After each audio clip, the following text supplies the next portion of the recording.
Sports news all টাইমের পক্ষ থেকে সবাইকে স্বাগতম। শৈশবের ক্লাব সান্তোসে কি ফিরবেন নেইমার? বিস্তারিত জানতে পুরো ভিডিওটি দেখুন।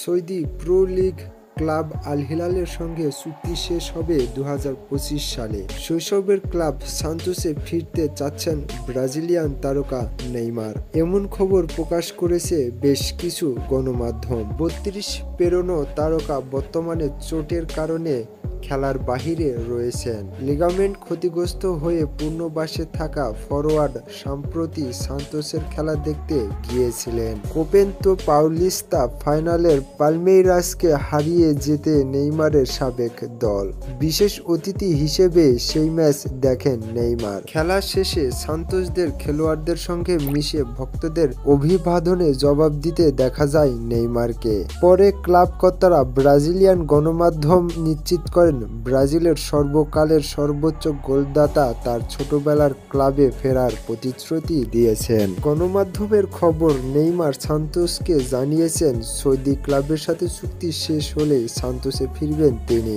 আল হিলালের সঙ্গে চুক্তি শেষ হলে নেইমারের যুক্তরাষ্ট্র MLS-এ মেসি ও লুইস সুয়ারেজের ইন্টার মিয়ামিতে যোগ দেওয়ার গুঞ্জনও আছে। পুরনো বন্ধুদের সঙ্গে নেইমার যোগ দিতে পারেন বলেও সম্ভাবনার কথা শোনা গিয়েছে একাধিকবার। যদিও নেইমার নিজে সান্তোস কিংবা ইন্টার মিয়ামিতে যাওয়ার ব্যাপারে কোনো কথা বলেননি। পরবর্তী ভিডিওর জন্য সাবস্ক্রাইব করে রাখবেন। ধন্যবাদ।